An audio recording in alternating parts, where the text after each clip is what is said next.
32 days until Election Day. The things that Trump has said and the things that he said last time out when he didn't like the outcome of the election were very dangerous. And now President Biden has an alarming prediction delivered while making his first surprise appearance in the White House briefing room since taking office. What he's saying about the concerns for a peaceful transition of power as both candidates make a blitz across the battleground states. Plus, he was once the man behind some of the biggest names in hip-hop, but now he's behind bars, facing charges of sex trafficking and racketeering. We look at Sean Diddy Combs' fall from grace and the evidence against him. And what would you do? The Hidden Camera reality show is back for a new season, putting people to the test in tense situations. John Quinones is here to tell us what to expect from the latest season of What Would You Do? Good evening, everyone. I'm Juju Chang in for Linsey Davis. Thanks so much for streaming with us. We are following those stories and much more, including the desperate search for hundreds of people still unaccounted for, more than a week after Hurricane Helene made landfall. Plus, major developments in the push to release two brothers at the center of one of the most notorious murder trials in American history. Is new evidence enough to set them free? And your next fast food craving may cost you more. Why the cost of burgers keeps going up. But we begin with the economy and a blockbuster new jobs report. The numbers blowing past expectations, and the stock market tonight hitting a new all-time high. 254,000 new jobs created in September. Unemployment now falling to 4.1%. The July and August jobs numbers also revised up by 72,000 new jobs. Vice President Harris, fueled by the economic news in these final 32 days of the campaign, celebrated today with union workers in the battleground state of Michigan. Meanwhile, former President Trump himself visiting the storm zone in the key battleground state of Georgia. How he responded when asked about the encouraging job numbers. After Georgia this afternoon, Trump then jetting to Fayetteville, North Carolina for a town hall. Our Rachel Scott leads us off tonight from Georgia. With 32 days until the election and the economy the #1 issue, tonight the new jobs report beating expectations. The stock market gaining over 300 points, closing at another record high late today. Americans' 401ks are growing, with the market hitting dozens of record highs this year. All of this coupled with the news that inflation is slowing and the Fed is lowering rates. Vice President Kamala Harris in front of union workers in battleground Michigan, making the case she will be the president for American workers. Donald Trump's track record is a disaster for working people. And he's trying to gaslight people all over our country. But we know the facts, and we know the truth. He is an existential threat to America's labor movement. Harris, fueled by the economic news and the development overnight, the Biden administration working to end the dock workers' strike that could have raised prices for American families in the coming weeks. Tonight, that crisis also averted. Hey, folks. In a rare moment, President Biden surprising reporters in the briefing room, taking a victory lap on an improving economy. Once again, outside experts were wrong. Inflation has come down. Wages have gone up faster than prices. Interest rates are down. The new blockbuster jobs report showing stronger than expected hiring across the U.S. economy. Restaurants, healthcare, state and local governments, and construction adding tens of thousands of workers with wages going up too. The unemployment rate ticking down to 4.1%. Economists say another very encouraging sign. I asked Trump today about the state of the economy. Jobs are up. The stock market hit that all-time high. Do you acknowledge that the economy is improving? No, it's not. It's inflation is devastated our economy. It's one of the big problems we have. The former president back in the battleground state of Georgia, this time side by side with Republican Governor Brian Kemp, who he once attacked for refusing to help him overturn the results of the 2020 election in Georgia. Their first public appearance together in 4 years. Tonight, President Biden was pressed if he's concerned about whether this election will be peaceful. Do you have confidence that it will be a free and fair election and that it will be peaceful? Two separate questions. Very much. I'm confident it'll be free and fair. I don't know whether it will be peaceful. The things that Trump has said and the things that he said last time out when he didn't like the outcome of the election were very dangerous. If you notice, I noticed that the vice presidential Republican candidate did not say he'd accept the outcome of the election. They haven't even accepted the outcome of the last election. So I'm concerned about what they're going to do. And Rachel joins us now from Evans, Georgia, where former President Trump held this event today. Rachel, what did Trump have to say today about the upcoming election? Yeah, the former president said today he could only hope that this election would be free and fair. He would not answer any follow-up questions about whether he believes this election will remain peaceful. Tomorrow, the former president does head to Butler, Pennsylvania, and that exact rally location where there was an attempt on his life nearly 3 months ago, Juju. And now tonight, the painstaking and desperate effort to find the missing continues after Hurricane Helene. There are at least 220 confirmed deaths now, and we're seeing stark satellite images come in. This is the Chimney Rock County Fair, a colorful amusement park before the storm. And tonight, nothing remains. It is completely gone. And the fair's website now says it is permanently closed. Meteorologist Cicely Tyson is standing by, tracking another developing storm in the southeast as it's recovering. But first, Morgan Norwood is in North Carolina tonight. Tonight, recovery from Helene's devastating destruction entering its second week. Almost up to my knees. This is nuts. I ain't never seen something like this. The search for survivors exhausting, but everyone holding out hope. We know these are hard times, but please know we're coming. We're coming to get you. When rescue crews clear a property, they mark it with an X. The zero there means that no one was found inside. And as of this morning, there are still hundreds missing here in Buncombe County. The North Carolina National Guard says their chopper teams and rescue crews have rescued more than 530 people and more than 100 pets. But so many areas still inaccessible. This drone video showing a Department of Transportation crew trying to carve a path into the town of Chimney Rock. Here's what the area looked like before and now. So we were just kind of huddled behind that chimney there. In Swannanoa, we met John Zera. He and his family were rescued by a kayak from the roof of their home. He says neither he nor any of his neighbors have flood insurance. This is just not the kind of thing we see in Asheville. We've already been denied that coverage, and we're working with FEMA to see whatever they're going to be able to do. Helene's destruction could have far-reaching consequences. Hospitals across the country facing possible shortages of IV fluids after one of the largest plants in the country was badly damaged. The plant producing 1.5 million bags of IV fluid a day. And sadly tonight, we're learning about the youngest victims of Helene. Kaiser and Casimir Williams, twins, just 6 weeks old, died alongside their mother, Kobe, hunkered in their trailer in Thompson, Georgia. And Morgan joins us now from Western North Carolina, where she's been reporting from all week. Morgan, some news tonight on the number of people still unaccounted for. Yeah, Juju, we know that desperate search and rescue effort continues, but a little bit of good news tonight. Buncombe County officials now say the number of people unaccounted for stands at 75. That is much better from that number of 200 that they were reporting just days ago. Meanwhile, those search and rescue efforts do continue, and Vice President Kamala Harris set to visit Western North Carolina tomorrow, Juju. Morgan, thank you, and we're so glad your family's safe. Meanwhile, a developing storm in the Gulf is set to hammer Florida with even more flooding rain. While there's a typo. It's the ahead of the that is spreading to the middle of the country. So let's meteorologist Cicely Tyson from our Philadelphia station WPVI back with us tonight. Good evening, Cicely.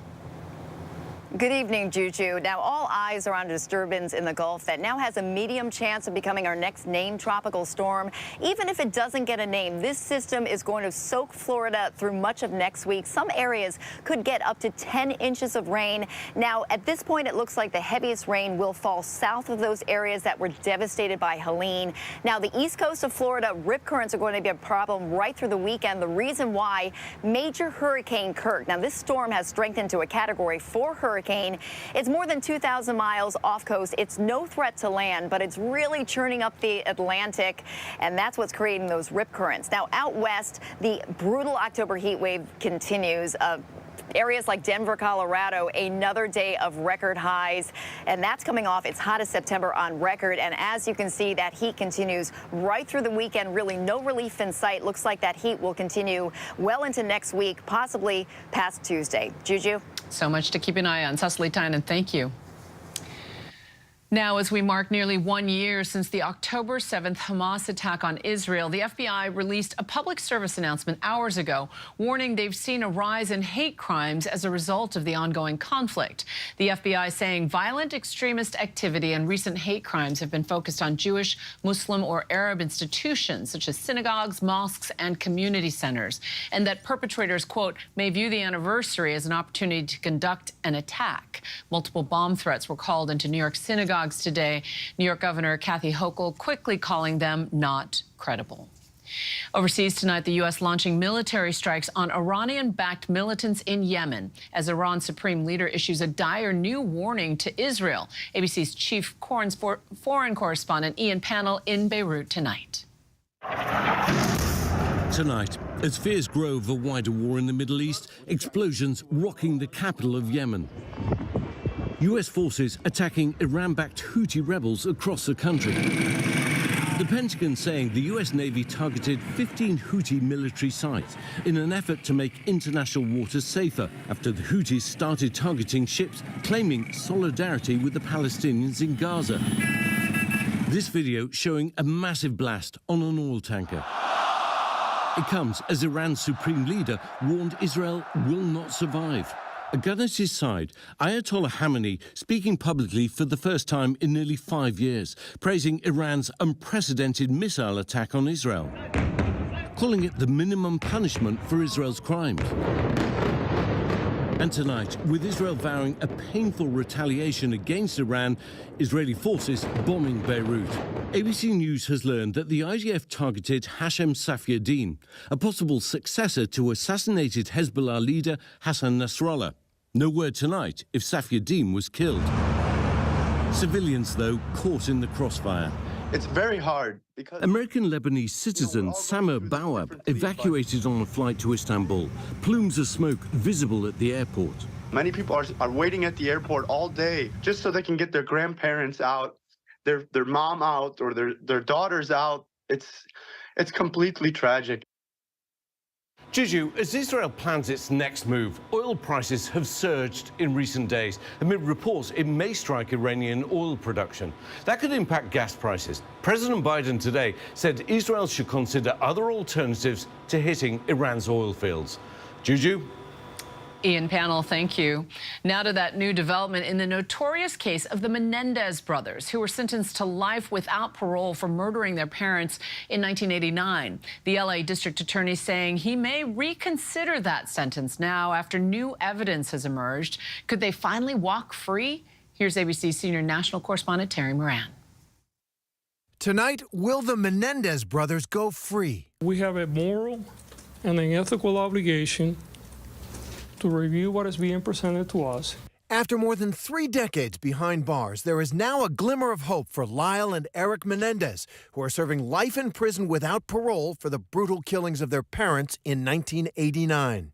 The Los Angeles District Attorney has announced that he will review their case after lawyers for the brothers came forward with new evidence that they say corroborates the brothers' claim that they were sexually abused by their father, the crucial issue in the case. What's the problem?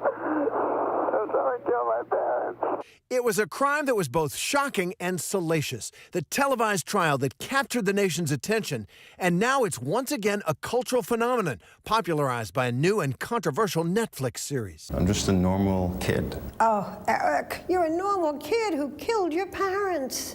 Yeah, I know. My dad. The 2 young men both testifying they believed it was either kill or be killed. They're planning to kill us. That they had been sexually abused behind the doors of their Beverly Hills mansion by their domineering father, and that they were convinced their parents would kill them if they revealed the family secret. He would fondle me. My dad had been molesting me. Now prosecutors are reviewing this letter sent by Eric to a cousin in the months before the murders. He writes, "I've been trying to avoid Dad. It's still happening. Every night I stay up thinking he might come in." The DA is also investigating the claims of a former singer in the boy band Menudo, who alleges that the brother's father, the powerful record executive Jose Menendez, abused him too. The judge who ultimately sentenced the brothers did not allow evidence of their alleged abuse to be heard at trial. Their supporters say they've served their time, more than 3 decades behind bars, and that the case and the life sentences look very different today. Fast forward 35 years later, we've got a much more robust and evolved understanding of abuse, that yes, abuse can occur both with females and with males. And Terry Moran joins us now. Terry, I know you covered this trial way back when. What are the brothers' other family members saying now? You know, Juju, this is a remarkable development, obviously a tragedy for the extended family, but now 24 members of that extended family, including siblings of the brother's father and their mother, have called for their release. And it goes way beyond that. They're from viral movements all across social media to Kim Kardashian, who has visited the brothers in prison and who is also asking that they be freed. Juju? Such a re-examination. Terry Moran, thank you. And staying on the Menendez brothers story, we're joined now by criminal defense attorney Bernarda Villalona. Thanks for being here. Thanks for having me. So Eric and Lyle Menendez have been in prison now for more than 30 years. And during that time, how would you say the attitude towards allegations of sexual abuse changed, especially within the legal system?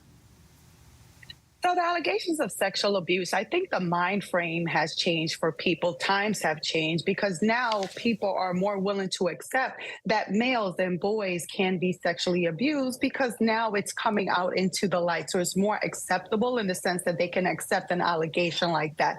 Back in the 80s and early 90s, it wasn't something that could be accepted. I think if it would have been like female defendants that were on trial and they were claiming that they were sexually abused by their father, that was more accepting than to hear males or boys being sexually abused by another male. And the new evidence that's being cited gives corroboration to the fact that they may or have been sexually assaulted. How strong a case do you think the brothers have in light of it? So I think this new piece of evidence is huge for the Menendez brothers because you have to think during the first and second trial, they didn't have corroboration of being sexually abused by their father. All they had was the testimony that they offered to the jury. But I think this 3-page letter that was penned by Eric Menendez when he was young, and this was months before the murders actually took place, and he penned this letter to his cousin where he says that he is scared of his father, that he doesn't know when it's going to happen again, that this is a crucial piece of evidence that would have corroborated their testimony back then. Interestingly enough, if the prosecution had this evidence, my question would be, would they have charged the case differently? Would they still have gone forward with the murder charges, or whether they would simply have gone forward with the manslaughter charges? Because the manslaughter charges would have given them a maximum sentence of 21 or 22 years in the state of California. So given that they had life in prison as a sentence, how does this resentencing process take place? So there's several options that can take place on November 26th or before then if the prosecution decides to consent to any type of resentencing or release. Either one, the judge can grant the habeas corpus and actually release them, or number two, he can grant that a new trial is warranted in this case, or number three, the prosecution can agree and recommend a resentence to take place, and a resentencing could be the time served since they have been in custody for 30 years. The lead prosecutor has already said that in California, he has resentenced about 300 defendants, and that out of those 300 defendants that he found, that only 4 of those have reoffended, and that the Menendez brothers, since they served 30 years, that they have paid their debt to society. So I think that would be more warranted and coming from the prosecution because it will streamline the process instead of entering another evidentiary trial or hearing. Now, you mentioned the November court date. How does the timeline on all of these various scenarios play out? So that's why the resentencing, if that is what the prosecutor deems that that is what is warranted, it will streamline the process where if the Menendez brothers are resentenced and it's resentenced to the time that they've already served of those 30 years, they can be released as early as that very same day of that hearing. But if there's a habeas corpus or a hearing that's actually granted or a new trial, that's going to delay any type of release. Now, if there's a resentence, it's important to remember that does not vacate the murder convictions. All the prosecution is saying is that they're resentencing on them on the penalty for what they have been found guilty of. Now, just to clarify, Lyle and Eric's cousin did corroborate the abuse in their first trial. She testified that Lyle confided in her about the alleged sexual abuse in 1976, but that trial ended in a mistrial, and she did not testify in the second one, which ultimately led to their conviction. We have still much more to get to here on Prime. The nation's largest maker of IV fluids, Baxter, announced it's rationing fluids after Hurricane Helene damaged one of its manufacturing plants in North Carolina. How hospitals are now responding. But next, a deep dive into the life of Sean Diddy Combs, the drugs, the alleged sex trafficking, and the multi-day parties known as freak-offs at the center of the investigation. Prosecutors say that these were elaborately produced events, bringing lighting in, cameras.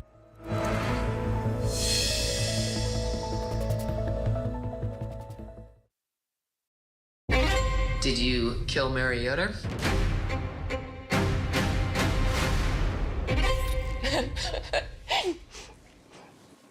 Sorry. No, I did not kill Mary Yoder. This is a mystery. How did she die? They begin to do this autopsy. It's just screaming, toxin, toxin, toxin. Did somebody intentionally do this to her? When the tests came back, I thought, yeah, holy, are you kidding me? My garden club is very divided. People think she's innocent. I think she's guilty. Never heard of a case like this? Maybe a thriller?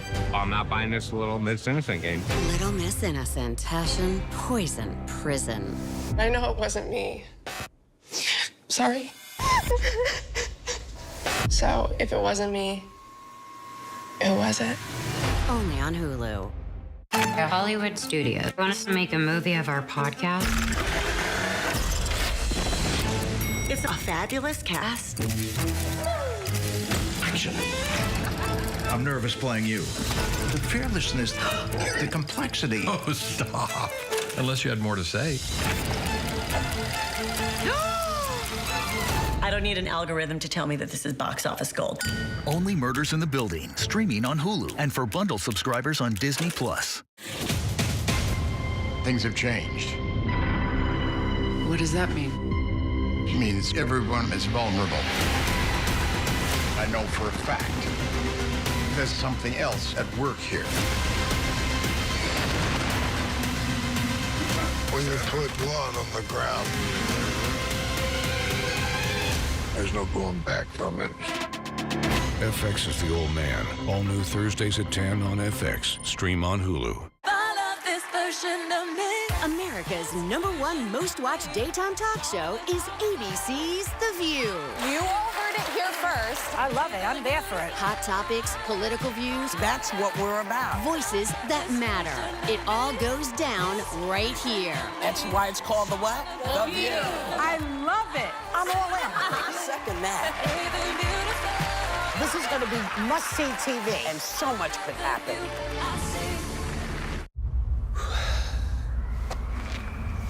3, 2, 1.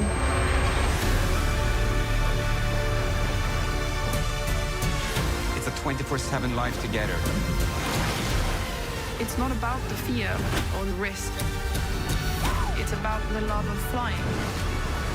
3, 2, 1.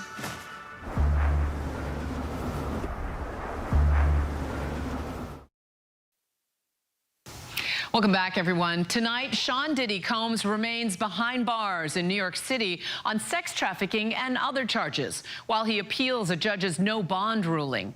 New accusers this week joined a widening group with similar horrifying allegations, all denied by the Grammy winner. Impact by Nightline has new reporting in Diddy, Drugs, Lies, and Freak-Offs, now streaming on Hulu. Here's a sneak peek from our Byron Pitts. The case against Sean Combs might as well just be called the freak-offs. These allegedly illegal freak-offs. It's all about the freak-offs in one way, shape, or form. Freak-offs? Freak-offs. Freak-offs. Freak-offs. The freak-offs sometimes lasted days at a time. Prosecutors say that these were elaborately produced events, bringing lighting in, cameras, linens. Prosecutor said he would masturbate during these freak-offs, and women had no choice. Alleged drug-fueled orgies, prostitution, and a cover-up. Freak-offs, as they're called, at the core of a searing 3-count federal indictment against Sean Diddy Combs. Sex trafficking, racketeering conspiracy, interstate transportation for prostitution. Now a look at the charges that threaten to end his career and his freedom. Inside the fall from grace from the powerful impresario, a reckoning that some say is long overdue. He says, oh, I'm hip-hop. Yeah, well, you know what? Hip-hop deserves better. During bi-coastal raids on his homes in L.A. and Miami, authorities say they seized various freak-off supplies, including drugs, and more than 1,000 bottles of baby oil and lubricant. Federal prosecutors said Sean Combs did not act alone. He had assistants, managers, security staff who would make sure that women and male prostitutes were at these freak-offs, that the hotel rooms where they were staged were stocked with supplies like baby oil and lubricant. For decades, Diddy reigned as one of the titans of music.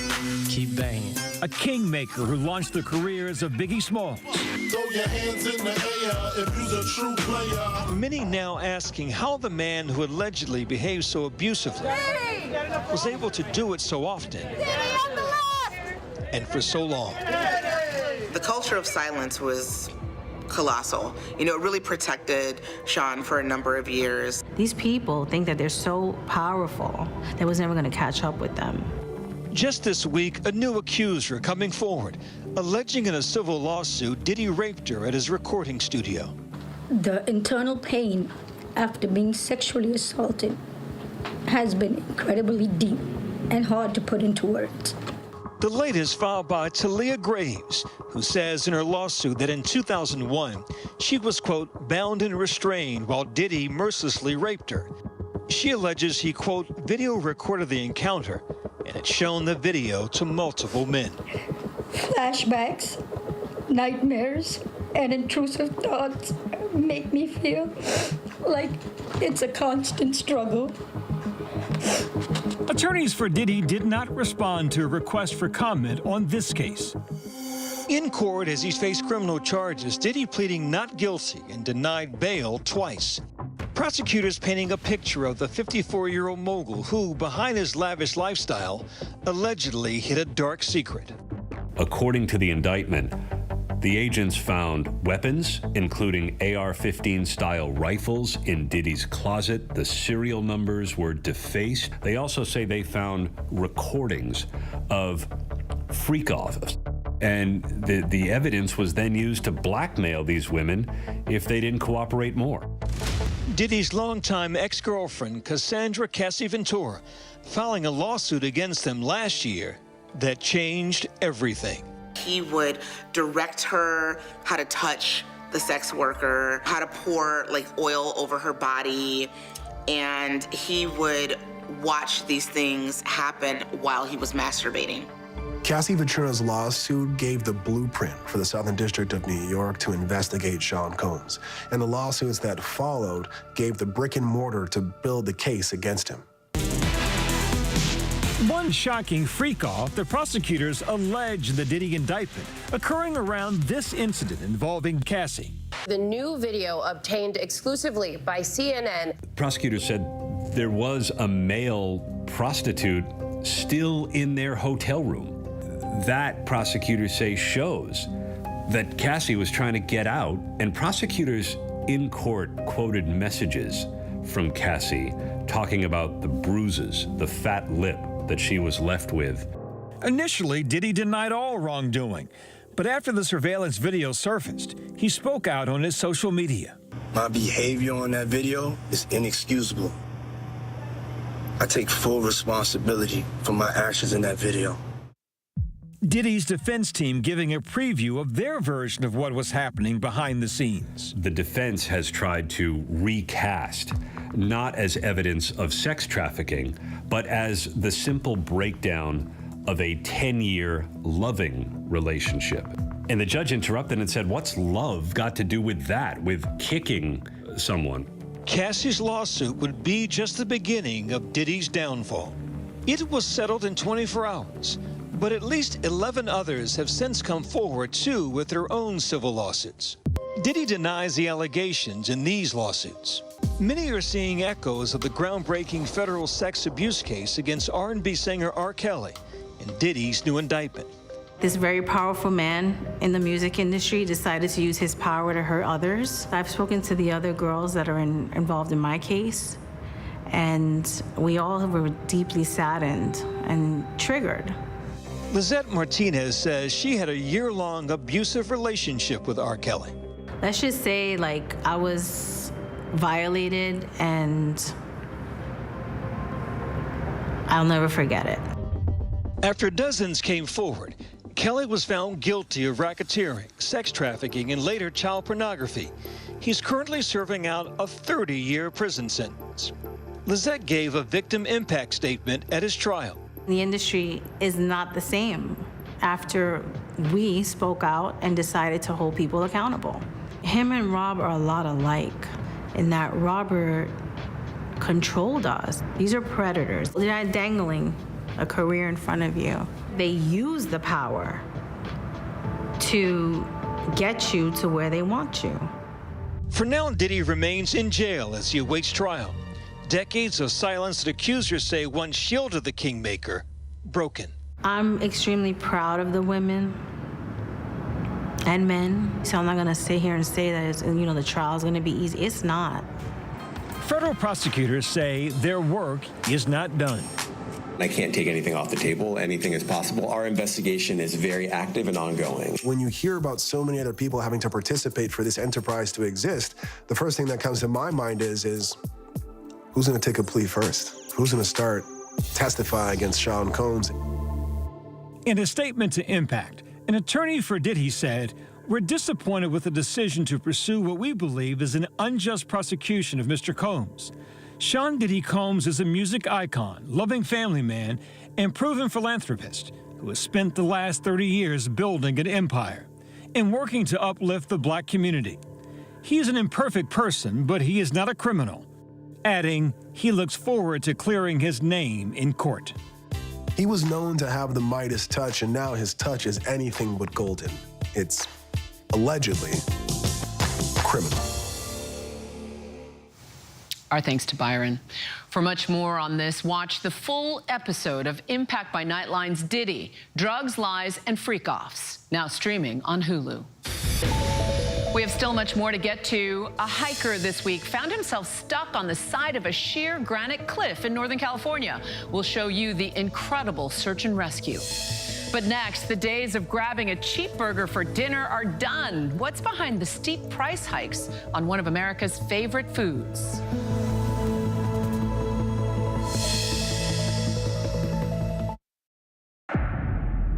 The case against Sean Combs might as well just be called the Freak-Offs. It's all about the Freak-Offs. Freak-Offs, what prosecutors described as orgies. Freak-off, what is that? Him having sex workers have sex with his partner while he watches or participates or whatever. He was known to have the Midas touch, and now his touch is anything but golden. It's allegedly criminal. Sex trafficking, racketeering conspiracy, interstate transportation for prostitution. The AK-47s, the 1,000 bottles of baby oil. Diddy in court, pleading not guilty and denied bail. Sean Combs is being treated like a mob boss. He's explosive. I can't unsee that Cassie video. You could tell me whatever you want to tell me about him. I cannot unsee the video. This very powerful man in the music industry decided to use his power to hurt others. Time's up. Diddy, Drugs, Lies, and Freak-Offs, now streaming on Hulu. Yo, partner. We're not partners. I'm the detective and you are the consultant. I see you brought your baby to a crime scene. She is just spectating. You're a single mom with 3 kids pretending to be a cop. I am not pretending.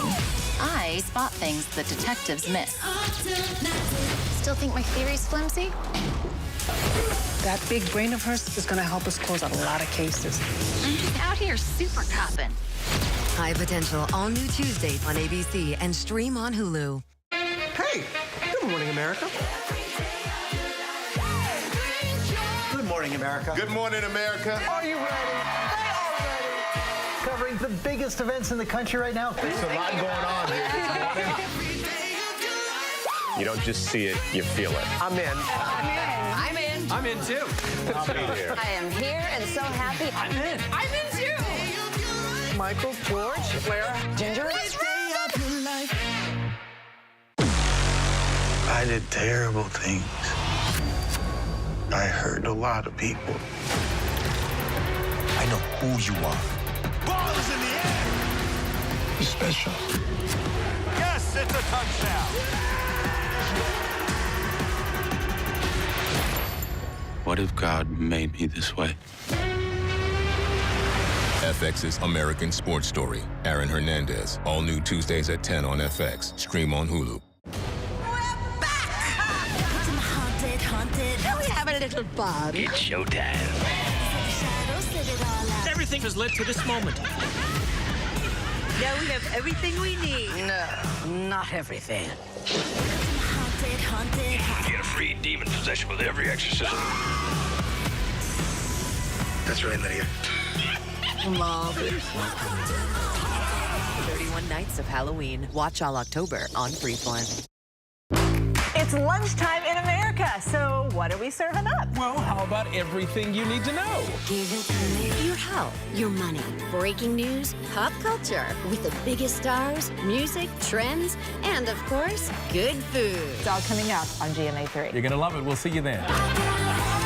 GMA 3, what you need to know. A third hour of GMA in the afternoon. So join us afternoons. For everything you need to know. I love that. Me too. Reporting from the path of Hurricane Helene in Tallahassee, Florida, I'm Micah Jachi. Wherever the story is, we'll take you there. You're streaming ABC News Live. Fast food chains might be waging a price war in hopes of gaining customers, but burger lovers may need to prepare for a new, more expensive era for America's favorite food. We're looking at the cost of beef by the numbers. Ever since the McDonald brothers introduced the 15-cent burger in 1948, inexpensive beef has been an American touchstone. But in the past 5 years, the average price of a fast food burger has risen 16%, according to food consultant data. A Big Mac is going to set you back well over $5 these days, and that does not include fries or a drink. The issue? Beef prices are at a record high, $5.58 a pound on average in August. Blame shrinking cattle herds, hitting a 73-year low in January. Ranchers have been hard hit by drought as well. More than 30% of pasture land in the southeastern U.S. is rated poor or very poor, and the whole industry is still suffering from the 2020 drought. The average age of farmers and ranchers is 58, and with herds thinned by drought and high interest rates for restocking, many say they are eyeing retirement. Some say it all means we have to adjust to a pre-McDonald's reality, beef as an expensive delicacy for special occasions. And we have much more ahead here on Prime, including the Broadway revival of Yellowface, a fresh look at the comedy that questions race, identity, and show business itself, inspired by the real-life story of its writer. And what would you do? John Quinones is here with an inside look at the show's brand new 17th season, often revealing the best in human nature under the worst of circumstances.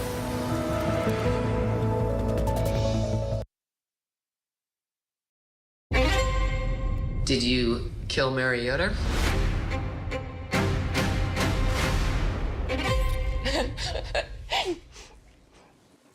Sorry. No, I did not kill Mariota. So it was a normal day until Mary started getting sick. No one really knew what was happening. Her eyes just looked terrified. In less than 48 hours, my mom went from her healthy self to having died. This is a mystery. How did she die? They begin to do this autopsy. It's just screaming, toxin, toxin, toxin. Did somebody intentionally do this to her? When the test came back, I thought, yeah, holy, are you kidding me?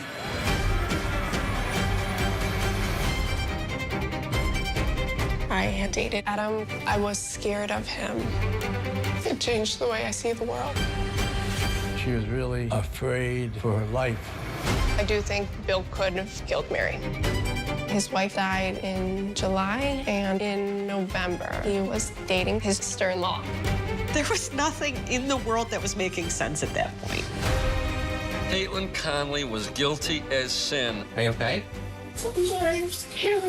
This girl thought she was smarter than everybody else. But there's another side to Caitlin Conley.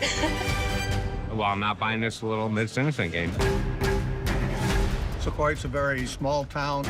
Everybody knows everybody. My garden club is very divided. People think she's innocent. I think she's guilty.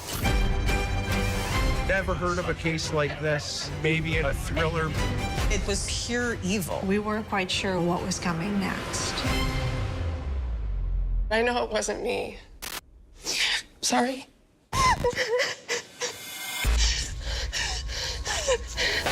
So, if it wasn't me, who was it?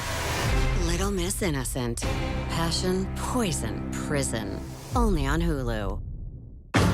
You're watching America's #1 streaming news, ABC News Live. Breaking news, exclusives, live reporting across the globe.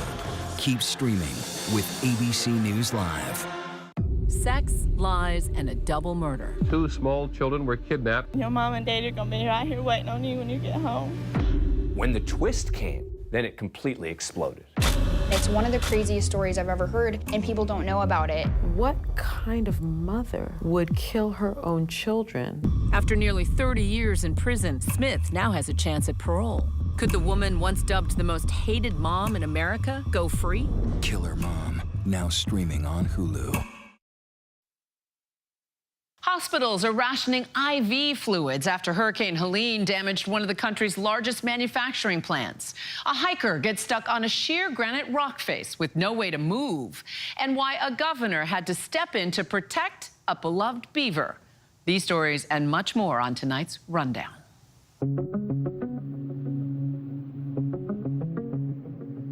The nation's largest maker of intravenous fluids, Baxter, announced it is rationing shipments of IV fluids to hospitals after Hurricane Helene damaged one of its manufacturing plants in North Carolina. IV fluids are essential to hospital care, and impacted hospitals are trying to use their supplies sparingly. Mass General Brigham, the state's largest healthcare system, said it is conserving supplies, but that patient care has not been affected. The FDA is working with Baxter to get the plant back in production as quickly as possible. We are continuing care as normal. I think people should have a lot of confidence that we are delivering care as normal. Meta has unveiled a new artificial intelligence tool that can generate videos with sound from just a written prompt.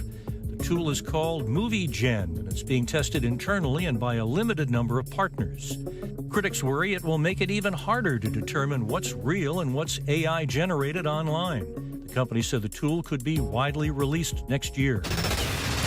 A story that could only happen in the internet age. A rug buried in a backyard sparked internet speculation and videos with millions of views and a police investigation. The search started after the homeowner, Katie Santry, and her boyfriend found a carpet buried in the ground. She joked on TikTok about a dead body in the rug and a ghost haunting her house. Cadaver dogs were called and sat near where the rug was buried, which TikTok viewers speculated could be a sign of human remains. In the end, police say no remains or anything observable was found in the rug. A hiker trapped on a mountain face at El Dorado National Forest in California was saved in a daring helicopter rescue. Officials said the hiker got stuck and could not move up or down the rock face. After a broad search, the El Dorado County Sheriff's Office hovered over the trapped hiker, hoisted him on board. They landed nearby and no injuries were reported.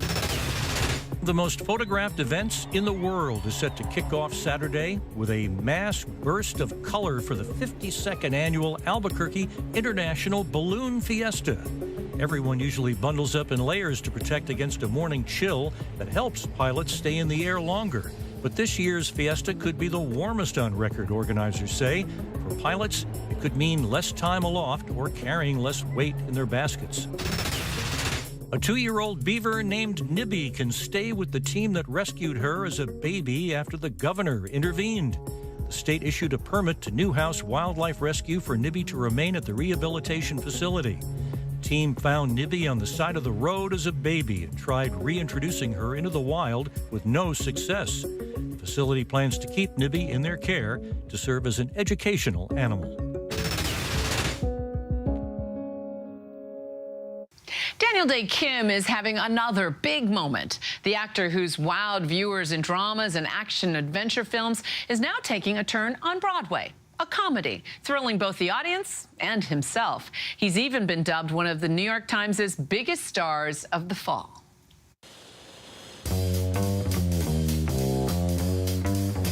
It is so weird to have an Asian person walking around with a T-shirt that says yellow face on it. Yeah, I'm sure, I'm sure.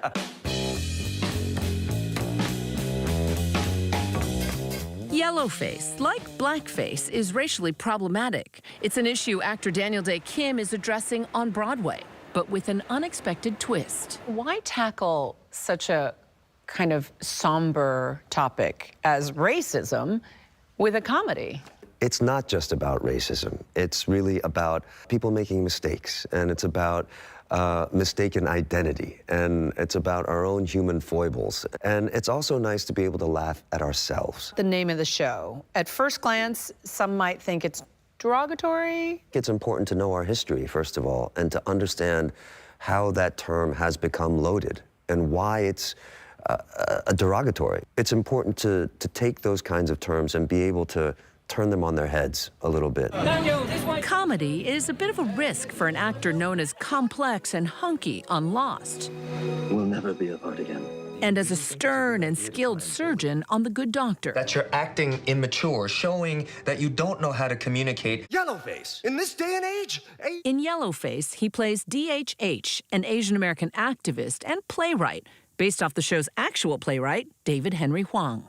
I could have found an actor who was more handsome to play my doppelganger. Well, the resemblance is uncanny. So that's pretty cool. What does yellowface mean? I mean, yellowface is having an actor who's not Asian. Traditionally, that means a white actor playing an Asian role. It's also referred to sometimes as whitewashing. Yeah. In the 80s, you won a Tony for M. Butterfly, and the inciting incident is the Miss Saigon miscasting. So in 1990, the original production of the musical Miss Saigon came to Broadway with Jonathan Pryce, who of course is a white actor, playing the lead Eurasian role of the engineer. There, I will crown Miss Chinatown. And this led to probably the first major yellowface protest in Broadway history. And this led to my writing Face Value, which ended up being one of the biggest flops in Broadway history. But 30 years later, Hwang's career has stood the test of time. David Henry Hwang is only one of 2 Asian American playwrights ever to be produced on Broadway. He was the first. And the fact that this show is on Broadway now is actually a very significant milestone. Both Daniel and David have fought yellowface-type injustices offstage for decades. When a white actor was cast to play an Asian role in Hellboy, protests led to Daniel being cast. M11, no one enters under any circumstances. You were cast in a role that was originally given to a white actor, and you fought for pay equity in another high-profile show on Hawaii Five-0. What did those fights teach you about how far we need to go and how far we've come? You cannot expect people to do more than you're willing to do yourself, especially if you have a platform where people see you, and young Asian Americans or people of color or anyone who's felt marginalized or left behind. At the height of the Stop AAPI hate movement, there was a lot of scapegoating going on. There was a huge spike in violence, and you were one of the few people who spoke out early on. It was fueled by passion more than anything else. Only later did I start thinking about the larger ramifications of what it meant for, you know, the community, et cetera, et cetera, et cetera. You were mad. I was. Like, how many Asian elderly folks have to be attacked before we start saying something to defend them? And what was amazing about that time was I found very like-minded people, you amongst them, who had been using our platforms but had never experienced the power of community in those moments. That was a first for me in my life and in my career, where there were enough notable people who were Asian American who decided to use their power together. Daniel's activism so prominent, he was appointed by the White House to help work on Asian American issues. It's a testament to his decades of tireless work for the community. I started my career on stage. All my training has been in the theater. When I was a young, aspiring actor, I would sit in these seats, often up there, and dream about being here on this stage. And so for me to finally be here, it represents something very meaningful. Yellowface is exactly the kind of theater that is necessary, that we haven't seen, that feels like a revolution to be here. Yellowface's director, Lee Silverman, knows all about being revolutionary. She was nominated for a Tony for a musical about women's rights. What makes it a revolution? It's a revolution because Broadway was really made by and for white people, specifically white men. And so to have women, to have people of color leading stories, telling stories, being represented on stage, talking about racism. In this production, we wanted to push the envelope a little and say, okay, what if we have actors of color playing other characters of color? The character of DHH is an Asian American role model, and you feel both Daniel's work truly as an activist and as a role model intersect with this character, except this character makes mistake after mistake after mistake after mistake.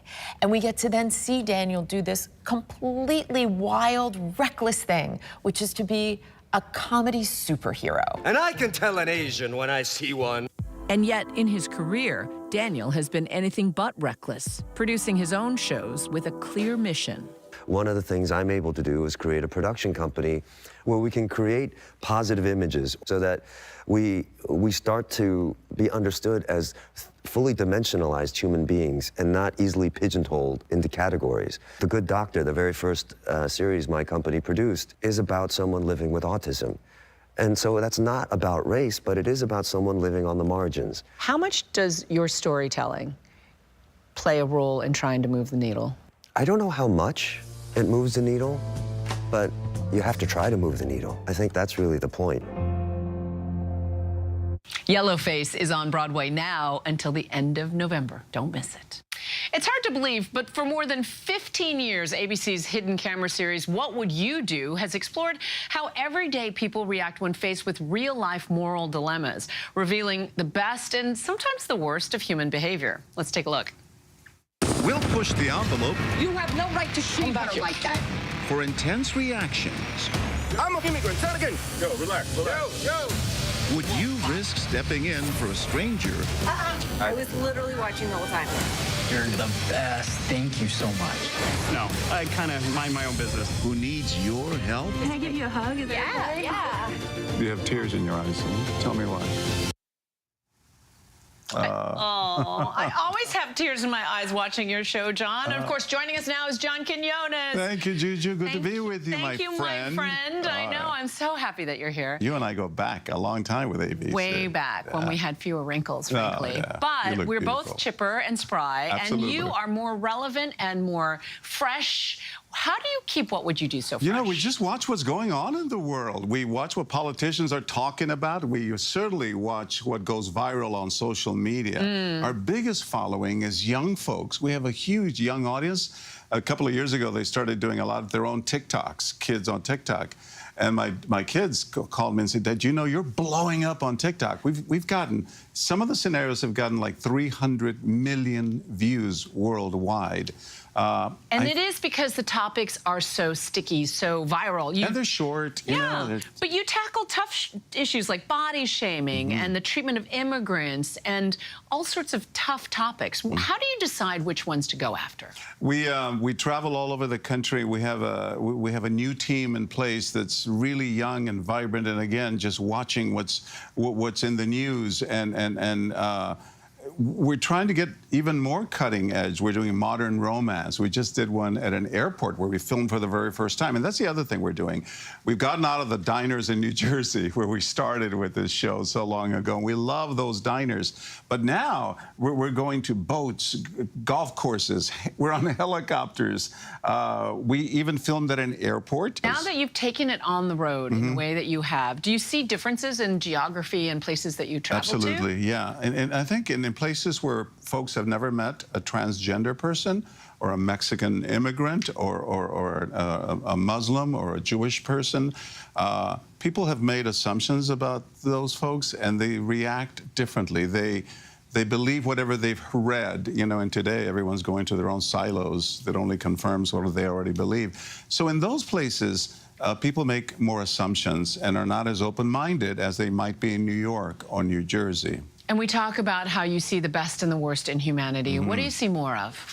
The best, always, in every one of our scenarios. I think all of us want to do the right thing, but sometimes we're just afraid. And indeed, it can be risky. Sure. How many times have you heard that a Good Samaritan, you know, has gotten in trouble or someone has lashed out at them for trying to help? One of my favorite parts of every episode is watching people's reactions when you walk out and it's like, John Quinones is here. How does that hit you now, especially now that you have the sidekick, Sarah Haynes? Yeah, no, she's the best. And we love Sarah. She's doing a bunch of them. And she's so emotional. You know, she's always in tears after every one of this, it seems. It feels great because now people, I got to make sure that I'm hiding pretty well so that folks don't know that this is the show. But even now on hidden camera, some folks will say, this feels like the show. And our actors try to diffuse it, saying, are you kidding? Would I be serving tables if I was an actress? Of course not. So it just tells you that the show resonates and it's more relevant now than ever. I think it reminds us that in these divided times in America, and we certainly are very divided, there are folks who will step in and try to do the right thing. Well, these are little mini morality plays every week. Thank you so much, John, for being here. Always happy to see you, my friend. Great to be here. Thank you. We'll do it again. Absolutely. And of course, the new season of What Would You Do premieres this Monday, October 7th at 10 o'clock on ABC. And then we'll stream the next day on Hulu. And that's our show for tonight. I'm in for Linsey Davis. I'm Juju Chang for ABC News Live with you all night with the latest news and context and analysis. Thanks so much for streaming with us. Good night.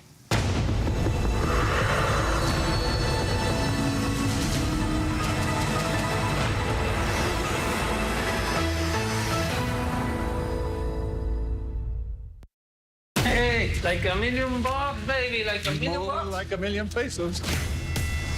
Ladies and gentlemen, please welcome